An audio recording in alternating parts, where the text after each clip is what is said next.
Hello friends, welcome back to my channel. My name is Ankur मेंद्रित्ता।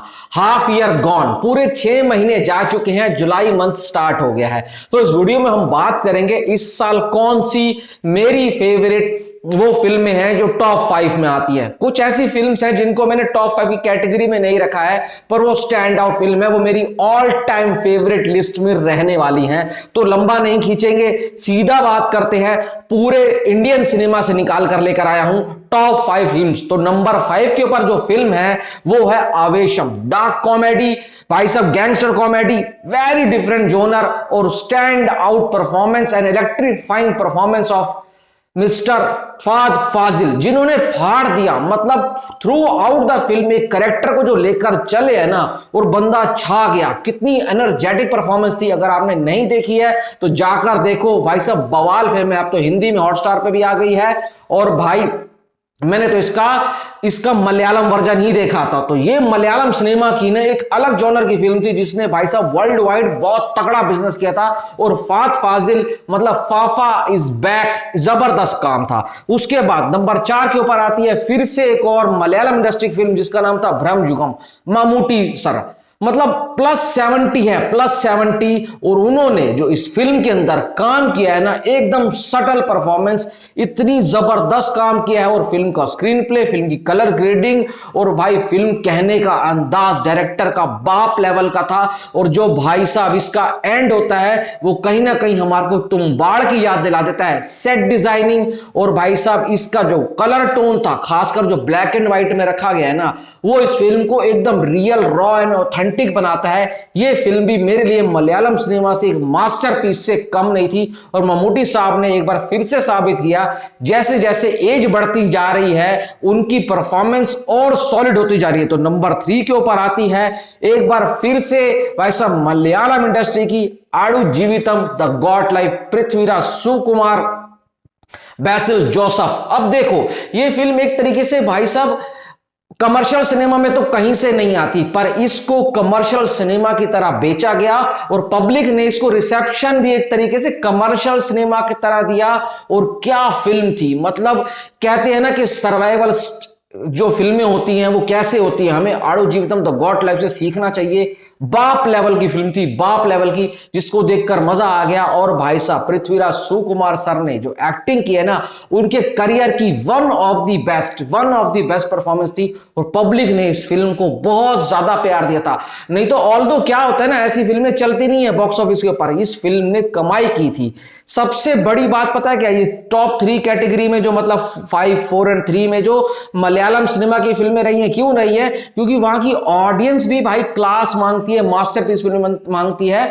और वहां के director same वैसी फिल्में डिलीवर करते हैं। तो ये फिल्म भी मेरे लिए हमेशा से एक दिल में जगह बनाकर रहेगी। अब 2 के ऊपर आती है कौन सी, जो अभी अभी ताजी रिलीज हुई है, प्रभास की कल्कि 2898 AD। ये फिल्म क्यों खास है? ये फिल्म इसलिए खास है, इसमें डिस्टोपियन वर्ल्ड दिखाया है, आने वाला फ्यूचर से भाई साहब पब्लिक को रूबरू कराया है। और भाई साहब किस तरीके से जो महाभारत वाले सीन को मर्ज किया गया स्क्रीन प्ले के अंदर, और खासकर प्रभास का वो करण वाला कैरेक्टर और अश्वत्थामा वाला कैरेक्टर ना आपका दिल जीत लेता है। और फिल्म एंड होते होते जो कमल हसन साहब ट्विस्ट देकर जाते हैं ना, वहीं से सेकेंड हाफ के लिए एक उम्मीद जाग जाती है। जब सेकेंड हाफ आएगा तो भाई बवाल होगा ही होगा। इसका सेकंड हाफ आएगा जो फर्स्ट हाफ रिकॉर्ड बना रहा है ना, सेकंड हाफ और पेल कर जाएगा। और प्रभास इस फिल्म से ऑफिशियली कमबैक कर चुके हैं। अब आते हैं टॉप 1 फिल्म के ऊपर, जो मेरी अभी इन 6 महीनों में फेवरेट है, वो है महाराजा। तमिल सिनेमा से एक फिल्म आई महाराजा।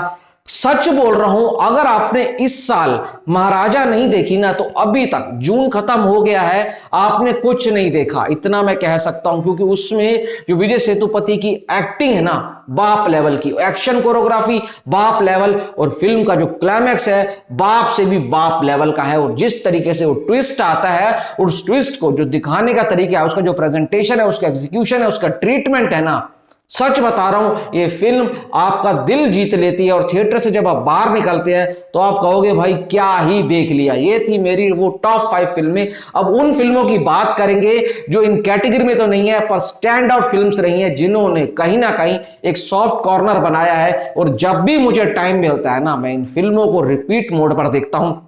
हनुमान, तेलुगु सिनेमा से एक फिल्म आती है हनुमान, जिसमें भाई साहब हमारे अपने देसी सुपर हीरो को बजरंगबली जी को दिखाया गया। और आखिरी के जो 15 मिनट में जो हनुमान चालीसा चलती है वो लिटरली गूज़बम्प आते हैं और खड़े होकर ताली बजाने का मन करता है। मैदान कसम से कह रहा हूं, बॉलीवुड की ऑडियंस पे कई बार गुस्सा आता है कि इतनी मास्टरपीस, इतनी क्लास फिल्म को अजय देवगन की भाई साहब नेशनल अवार्ड विनिंग परफॉर्मेंस को आपने मिस कर दिया। ना ही इस फिल्म को ओटीटी पर इतना प्रेज मिला, ना थिएटर में मिला। समझ नहीं आता पब्लिक चाहती क्या है। जब बॉलीवुड को अच्छा लेकर आता है तो उसको भाई आप प्रेज नहीं करोगे तो क्या ही फायदा। एक और फिल्म आई जो भाई साहब कहीं ना कहीं दोबारा से ना म्यूजिक इंडस्ट्री के अंदर भी तहलका मचा दिया, और उस फिल्म का नाम है चमकीला। कसम से कह रहा हूं, दिलजीत ने जो काम किया है और परिणीति चोपड़ा ने, और साथ से जो फिल्म के डायरेक्टर हैं इम्तियाज अली, फिर से एक बार उन्होंने साबित कर दिया जब कोई म्यूजिकल फिल्म बनानी है ना, म्यूजिकल थ्रिलर, तो ये बंदे से बढ़िया कोई नहीं हो सकता। और दिलजीत ने भी टॉप क्लास काम किया था। और एक फिल्म है जो भाई साहब हर किसी के दिल को छू कर गई, जिसका नाम है लापता लेडीज। किरण राव की फिल्म, आमिर खान प्रोडक्शन, एकदम फ्रेश स्टार कास्ट, कोई इन लोगों को जानता नहीं था। पर जैसे जैसे फिल्म चलती रही थिएटर में आई थिंक इसने 45 से 50 करोड़ का बिजनेस किया था, पर ओटीटी पर इसने सारे रिकॉर्ड तोड़े, सारे के सारे रिकॉर्ड तोड़े। अभी नेटफ्लिक्स की ना 2024 में ये टॉप 2 में है, नंबर 1 के ऊपर है क्रू, जिसने बहुत अच्छा व्यू हासिल किए थे। और उसके बाद अगर कोई है तो वो है लापता लेडीज। अगर आपने ये फिल्म अभी तक इन 6 महीनों में नहीं देखी तो बहुत कुछ मिस किया है। इसी लिस्ट को पकड़ो और देख डालो। वीकेंड आ रहा है, कुछ खास है नहीं करने के लिए, तो देख डालो। कसम से कह रहा हूं आपका दिन बन जाएगा। आपकी कौन सी वो टॉप 5 फिल्म से है जो इस साल अभी तक आपके टॉप 5 कैटेगरी में रहने वाली हैं? अपनी उन फिल्मों का नाम जरूर बताएं। Thanks for watching.